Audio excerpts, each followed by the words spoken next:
Hello friends, good evening to everyone. तो आप सभी कैसे हैं? उम्मीद है आप सभी अच्छे होंगे। जैसा कि आप लोग को पता है, अभी एनसीईआरटी का ज्योग्राफी का सीरीज चल रहा है क्लास 6 का। ठीक है, तो उसी क्रम में हम आज अगले पार्ट थर्ड को देखेंगे। ठीक है, पार्ट थर्ड में हमारा 41 से लेके 60 तक के क्वेश्चंस होंगे। इसे ही आज हम डिस्कस करेंगे। तो आप लोग इसे अच्छे से देखिएगा। अगर कुछ डाउट हो तो कमेंट बॉक्स में जरूर पूछ सकते हैं। तो बिना टाइम वेस्ट किए चलिए फिर शुरू करते हैं आज के पहले सवाल 41 नंबर से। सवाल है, मोरियाना गर्त जो है किस महासागर में स्थित है? हिंद महासागर, अटलांटिक महासागर, प्रशांत महासागर, दक्षिणी महासागर। तो आपका सही जवाब हो जाएगा इसमें प्रशांत महासागर। ठीक है, इसकी गहराई कितनी है? 11,022 किलोमीटर। ठीक है, आप लोग इसे याद रखिएगा। विश्व का सबसे गहरा भाग भी है। ठीक है, गहरी खाई।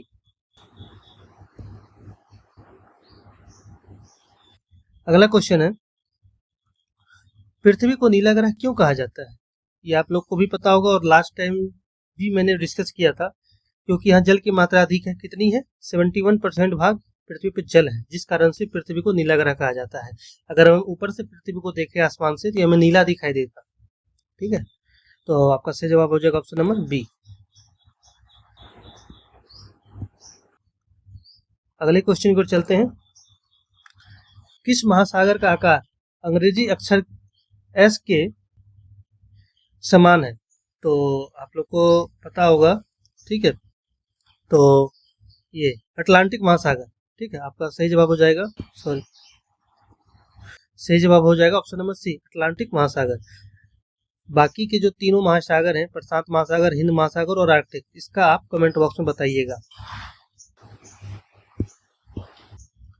अगला क्वेश्चन है, किस महाद्वीप को द्वीपीय महाद्वीप कहा जाता है? क्योंकि यह चारों ओर से समुद्र से घिरा है। जो भी स्थल भाग है ना, अगर हम उस चारों ओर से समुद्र से घिरा हो तो उसे हम द्वीप बोलते हैं। ठीक है, जैसे आपको पता होगा इंडिया में जो है, ठीक है, इंडिया में यहाँ पे, ठीक है, असम है। ठीक है, असम में नदी को बीचों बीच एक द्वीप है। ठीक है, मांजुली द्वीप। इसे भी हम द्वीप क्यों बोलते हैं? क्योंकि चारों तरफ ये जल से घिरा है। ठीक उसी प्रकार एक महाद्वीप ऐसा है जो चारों तरफ जल से घिरा है, उसे हम द्वीपीय महाद्वीप कहते हैं। तो आपका सही जवाब हो जाएगा इसमें ऑप्शन नंबर सी। ठीक है, option number C the right answer. अगला क्वेश्चन है, वायुमंडल में किस गैस का प्रतिशत सर्वाधिक है? तो आपका सही जवाब हो जाएगा ऑप्शन नंबर सी, नाइट्रोजन। ठीक है, कितना परसेंट है? 78% नाइट्रोजन है। अगले क्वेश्चन को चलते हैं। अंटार्कटिका में भारत के कौन से शोध आधार हैं? इसमें आपका सही जवाब हो जाएगा ऑप्शन नंबर बी, मैत्री और दक्षिण गंगोत्री। ठीक है, ये भारत के अंटार्कटिक में स्टेशन है। ठीक है, ये दोनों। अगला क्वेश्चन है, अफ्रीका में स्थित विश्व का सबसे बड़ा गर्म रेगिस्तान कौन सा है? तो आपका सही जवाब हो जाएगा option number C, Sahara. Option number C the right answer. अगला क्वेश्चन है, उत्तरी अमेरिका और दक्षिणी अमेरिका किस संकरीय जल द्वारा जुड़े हैं? ठीक है, ये दोनों जो है पनामा जल संधि द्वारा जुड़े हुए हैं एक दूसरे से। Option number B. ठीक है, पनामा जल संधि द्वारा। अगर क्वेश्चन ये भी पूछे उत्तरी अमेरिका और दक्षिणी अमेरिका किस जल संधि द्वारा अलग होते हैं, ठीक है, तो पनामा जल संधि। अगला क्वेश्चन है, वायुमंडल में ऊंचाई के साथ घनत्व कैसे बदलता है?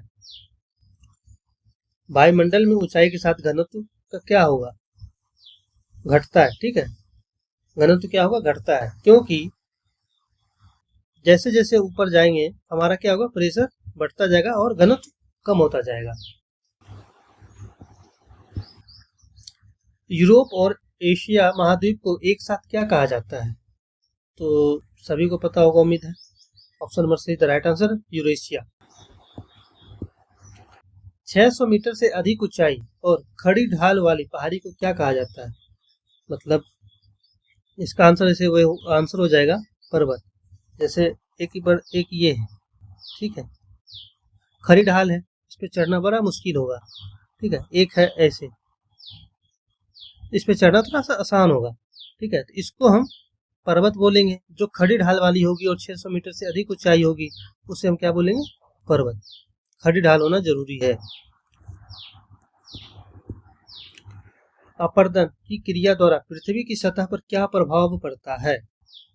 ठीक है, अपर्दन की क्रिया के द्वारा पृथ्वी की सतह पर क्या प्रभाव पड़ता है? अपर्दन होगा तो क्या होगा? सतह ऊपर उठ जाती है? कभी नहीं। सतह नीचे होकर घिस जाती है?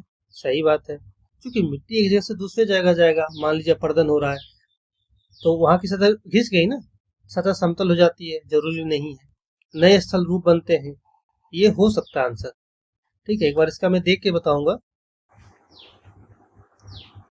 नहीं सॉरी, नए स्थल रूप नहीं बनेंगे, ओनली सतह नीचे होकर घिस जाती है। अपर्दन, अपर्दन हो रहा है ना, अगर डिपोजिट होगा तब जाके नए स्थल रूप बनेंगे। ओनली अगर अपर्दन हो रहा है तो सतह घिस जाती है।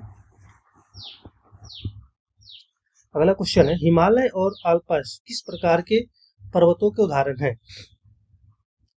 हिमालय और आल्प्स जो है ये वलित पर्वत है। क्या है? फोल्डेड माउंटेन जिसको बोलते हैं इंग्लिश में हम, वलित पर्वत। हिमालय और आल्प्स दोनों क्या है? वलित पर्वत के उदाहरण है, फोल्डेड माउंटेन। ठीक है,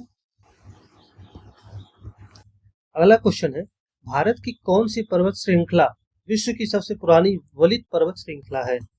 आपका सही जवाब हो जाएगा इसमें अरावली। ठीक है, जो कि दिल्ली और राजस्थान में फैली हुई है। Option number C is the right answer. अगला क्वेश्चन है, वरनसोत पर्वतों में ऊपर उठे हुए खंड को क्या कहा जाता है? वरनसोत, पहले तो हम ये समझेंगे कि वरनसोत पर्वत होता क्या है। जब भी मान लीजिए कहीं भूकंप आया या फिर ज्वालामुखी फटा, नीचे से पृथ्वी में दरार अगर आता है, ठीक है, तो कुछ पर उठ जाता है, कुछ नहीं उठता है। ठीक है, ऐसे ऐसे करके। ठीक है, जो भाग उठ जाता है इसको हम कहते हैं उत्खंड। क्या कहते हैं? उत्खंड। जो भाग धंस जाता है उसको कहते हैं द्रोणिका भ्रंश। द्रोणिका भ्रंश। ठीक है, इसे याद रखिएगा, उत्खंड और द्रोणिका भ्रंश। यहाँ पूछा है उठे हुए भाग को हम उत्खंड बोलेंगे। इसका अगर हम उदाहरण देखें तो भारत में आपको पता होगा 2 नदियां ऐसी है जो कि पश्चिम से पूरब की ओर बहती है। ठीक है, लेकिन इंडिया में जितनी नदियां हमेशा वो, जैसे ये अगर इंडिया का मैप है तो ये 2 नदियां इधर बहती है, नर्मदा और तापी। बाकी जो भी नदियां हैं सब ये पूरब से पश्चिम की ओर बहती है। तो ये जो दोनों नदियां हैं, ठीक है, ये खाई से होकर बहती है। ठीक है, नर्मदा और ताप्ती नदी जो है एक सतपुरा की पहाड़ी है। ठीक है, उसी के एक जो निचला हिस्सा है जिसको हम द्रोणिका कहते हैं, उसी द्रोणिका में होकर नर्मदा और तापी नदी बहती है। ठीक है, इसे आप याद रखिएगा। और भी अगर उदाहरण देखें तो एक वोज पर्वत है। क्या है? वोज पर्वत। ये क्या है वोज पर्वत? ये है आपका फ्रांस में। एक दूसरा है ब्लैक फॉरेस्ट।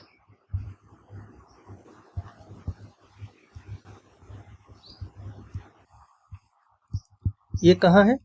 ब्लैक फॉरेस्ट है जर्मनी में।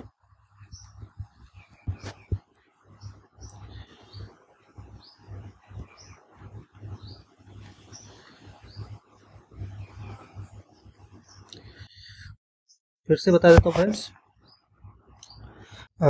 वोज पर्वत।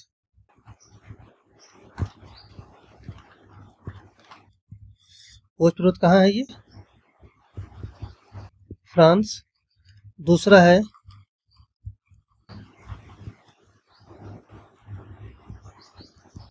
Black forest Germany. तीसरा है नील घाटी।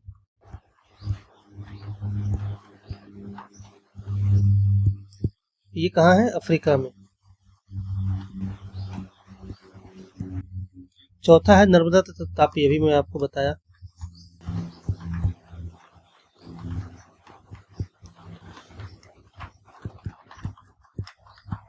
ये कहाँ है?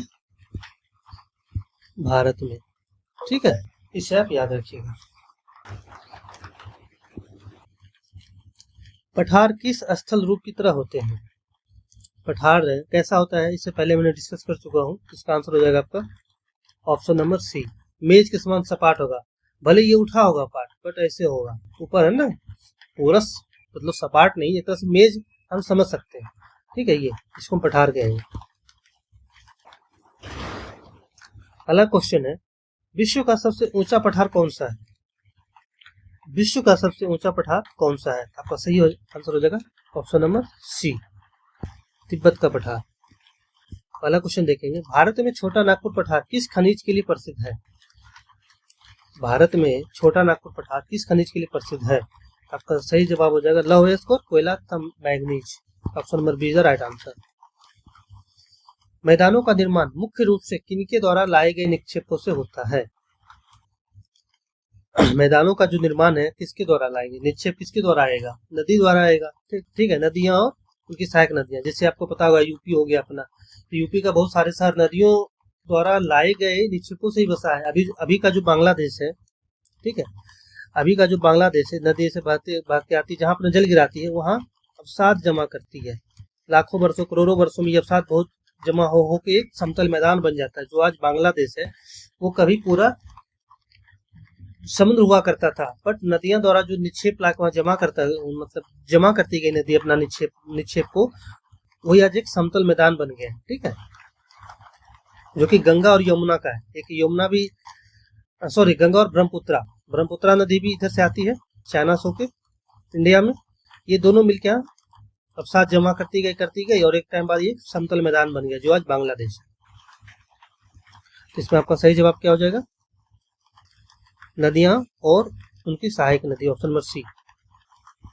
अगला क्वेश्चन है, कृषि के लिए सबसे अधिक उपयुक्त क्षेत्र कौन सा है? स्वाभाविक सी बात है, जो नदी द्वारा निर्मित क्षेत्र होगा वो सबसे ज्यादा उपयोगी होगा। वैसे भी देखते हैं हमारा जो उत्तरी भारत है, नदियों के किनारे बहुत सारे मतलब शहर बसे हुए, वहाँ खेती ज्यादा होती है, फसल भी ज्यादा होता है। ठीक है, तो इसका आपका सही जवाब हो जाएगा इसमें ऑप्शन नंबर सी, नदी निर्मित मैदान।